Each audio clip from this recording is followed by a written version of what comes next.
জমির যে দাবি আছে হলের, এই দাবি না মানলে এই সরকারকে 12টা বাজাবো আমার ছেলেমেয়েদের সুখ আমার সুখ, তাদের দে আর মাই ফিউচার। সুতরাং তাদের ভবিষ্যৎ আমার ভবিষ্যৎ। এই student of today is the citizen of tomorrow.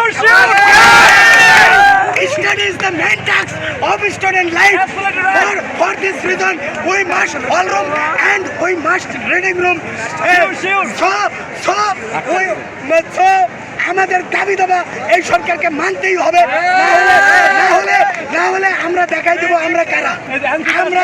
আমরা পথের সম্মুখে যেমন পাও কাটে, আমরা এই সরকারকে টাকা দিয়ে ফেলাই দিতে আমরা কোনো টাইম নাই। আমি যখন ছিলাম আমার কিরা ঠান্ডা পানি দেয়, আমি নিজে ঠান্ডা পানিতে এরম করছি, ঠান্ডা পানিতে এরম করছি, মানে গরম বেশি সূর্যের তাপে ঠান্ডা পানি খুব মজা। তাহলে সেখানে তো সিটি কর্পোরেশনের গাড়ি আই আর সুন্দর করে ঠান্ডা মান্ডা দিয়া আমাদের ভিজাইছে। তাহলে আমরা কারা? আমরা তো তাদেরই ভাই যারা ওখানে গেছে। আমরা কারা? আমরা তো অন্য কোনো মঙ্গল গ্রহ থেকে আসি নাই। আমরা কারা? যারা ওখানে ঠান্ডা পানি খাইছি, আমরা তারাই এখানে আইছি। ওখানে ঠান্ডা দিচ্ছে, এখানেও ঠান্ডা দেয়। এই আমি বলি, এই যে এই মাহফুজ আলম, এরে অনেকে সাহস মানে, আমি তো ডক্টর ইনুস হাসিনা মাসিনা কারোরে গুনি না।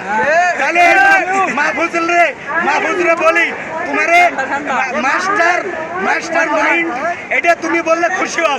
আমি যেটা বলবো আমার 14 গোষ্ঠী গাল হইব। তোমার যদি মাস্টার মাইন্ড না বলে মাস্টার বেসন বা মাস্টার বেড বলি, তাহলে তুমি কি করবা? তুমি এই ফাজলিমে ছেড়ে দাও। জামাতের বিরুদ্ধে কোনো কথা কইলে কিন্তু মাস্টার বেসন অথবা মাস্টার বেড বলবো তোমার, সাবধান। ও তো কেবল বোতল খাইছে, আর আরো কপালে দুর্ভোগ আছে। এই আবাসন ভাতা, টাকা পয়সা সব সরকারের বিভিন্ন ঝামেলা আছে। আপাতত 2টা দাবি নগদ, আরেকটা দাবি লাইনে রাখতে হবে। সেটা হলো তাদের হল লাগবেই, হল মাস্ট। আরেকটা হলো আবাসন ক্যাম্পাস লাগবে। আরেকটা যে দাবি ওইটাও লাগবে, কিন্তু যদি রাজকোষের অবস্থা খারাপ হয় তাহলে বেঞ্জুরির সম্পদটা বেশি ওটা দিতে পারে। বান্ডেল থাকলে প্রতি সেনমানিতে টাকা বাঁচবে। বিকাশ সেনমানি বান্ডেল কিনে জিতুন প্রতি লেনদেনে।